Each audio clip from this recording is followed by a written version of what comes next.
जो आदमी कहता हो कि मंदिर नहीं बनने चाहिए क्योंकि पुजारी पैदा होते हैं, आज पुजारियों को मक्खन लगाता हुआ घूमता है वो आदमी। वो कभी कहता है हनुमान जी का मैं बचपन से ही भक्त हूँ, और कभी कहता है मैं नास्तिक भी हूँ। जब विकसित भारत की बात करते हैं, विकसित दिल्ली भी चाहिए हमें। और दिल्ली में रहने वाला करोल बाग उसका दिल है। ये जाति तोड़क लोग जातियों में लोगों को तोड़ रहे हैं, लोगों को बांटने का काम कर रहे हैं, संघर्ष पैदा कर रहे हैं। तो इसलिए आज इनकी मंशा हम नहीं पूरी होने देंगे।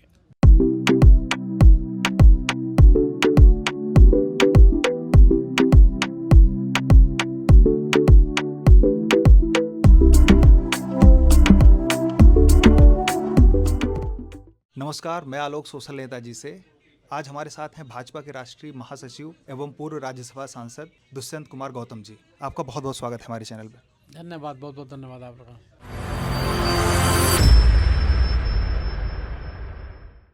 जी, जैसे कि भाजपा ने आपको करोल बाग दिल्ली विधानसभा में अपना प्रत्याशी बनाया है, तो आपको क्या जिम्मेदारियां महसूस हो रही हैं? मैं भारतीय जनता पार्टी का सिपाही हूँ, और सिपाही की अपनी मन की इच्छा नहीं होती, पार्टी जहाँ ड्यूटी लगाती है वहाँ पे जाकर खड़े हो जाते हैं। पार्टी ने विधानसभा के लिए किया है, पहले राज्यसभा में तब विधानसभा में लड़ा है, तो पार्टी को हम जो भी इच्छा है, उनको सीट चाहिए, हम सीट जीत के देंगे, भारी बहुमत से जीत के देंगे।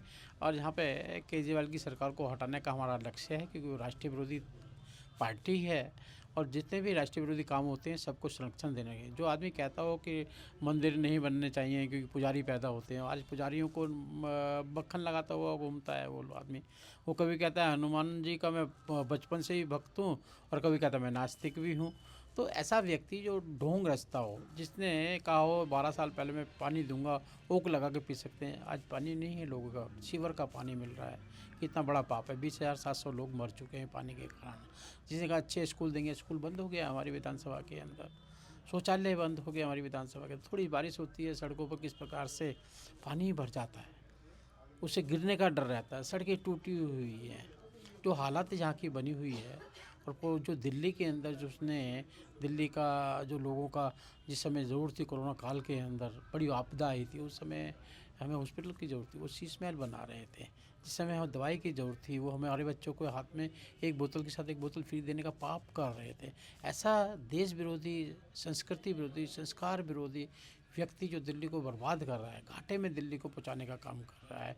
जमुना कितनी हालत है, हमारी आराध्य है, माँ है हमारी जमुना, आज हम उसका आचमन भी नहीं कर सकते।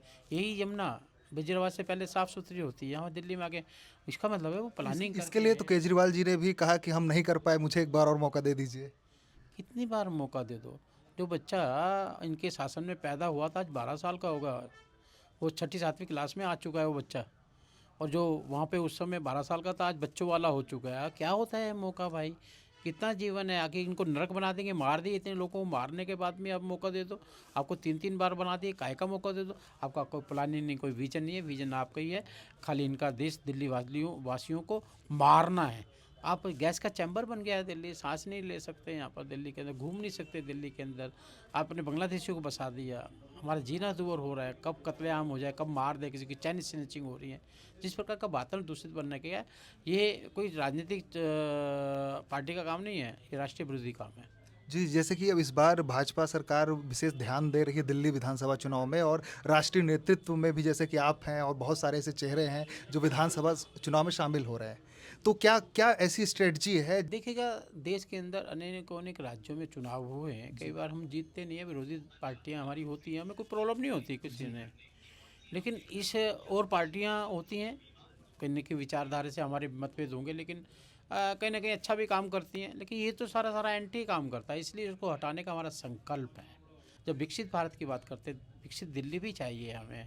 और दिल्ली में रहने वाला करोल बाग उसका दिल है, और करोल बाग के अंदर जो हालत है आप देखिए, व्यापारी संस्थान है, क्या से इस प्रकार से नरक की तरह जीवन जी रहे हैं वो।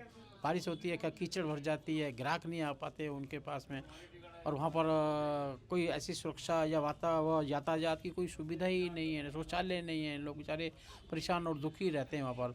और पूरा देश यहाँ से गलत संदेश लेके जा रहा है यहाँ पे।